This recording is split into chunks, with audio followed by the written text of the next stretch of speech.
On va faire un point avec vous, Gérard Vespierre. Merci, monsieur, d'être avec nous et de nous rejoindre à distance sur France Info. Vous êtes analyste géopolitique, vous êtes fondateur du média lemondedécrypte.com. On va d'abord vous montrer ce qu'a déclaré le ministre de la Défense polonais.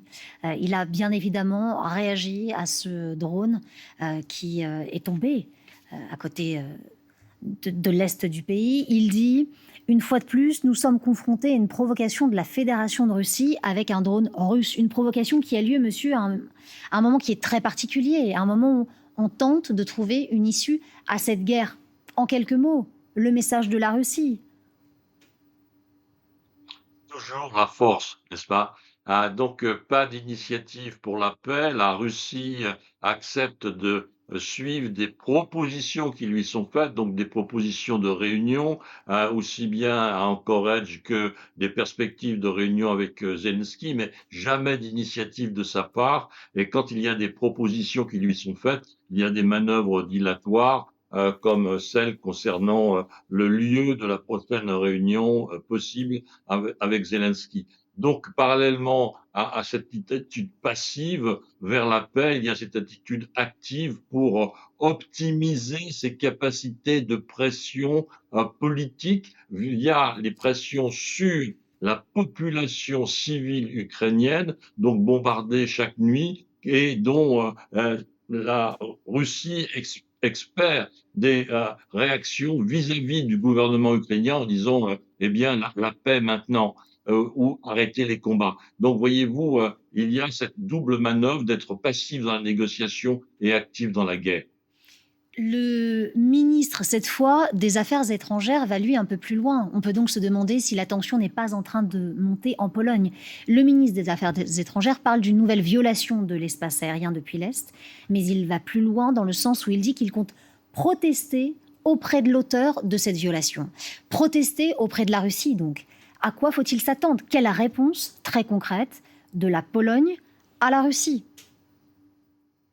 Eh bien, je pense qu'il y a déjà une réponse effectivement diplomatique et de pays à pays, mais il faut aussi regarder les distances, n'est-ce pas? Il faut avoir un dossier technique plus complet sur cet incident, savoir si effectivement ce drone a été lancé depuis la Russie ou si ses performances techniques limitent sa portée et donc on pourrait envisager un lancement depuis la Biélorussie.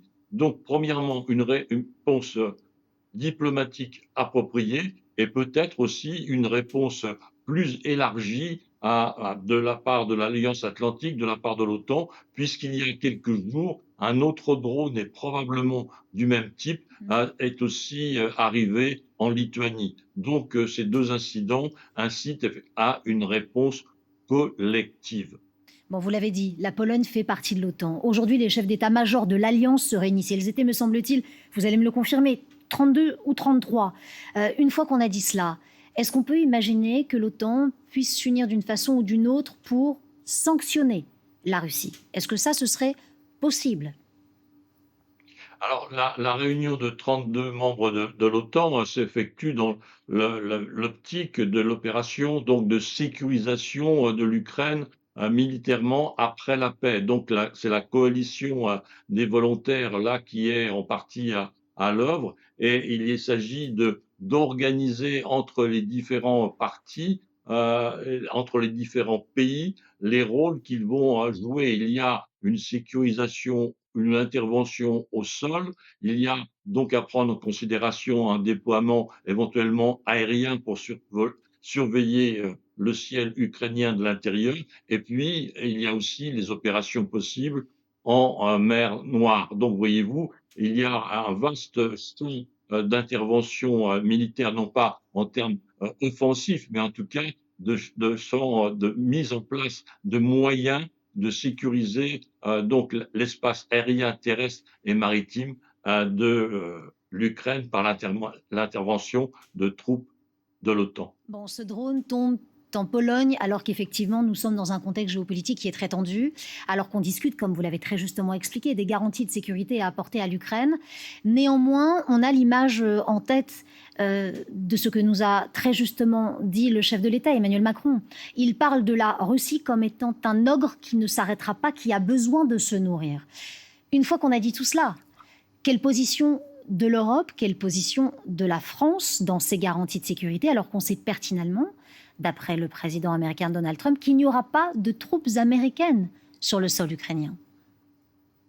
Alors, l'ogre, je suis, prudent sur cette stratégie, cette vision-là, parce que voyez-vous, l'ogre en question, attaque son voisin ukrainien qui a 3 fois moins de population que lui. L'armée russe était présentée comme la troisième armée du monde et malgré 3 ans et demi de guerre et bien, ils n'ont pu conquérir que, moins de 20, 15.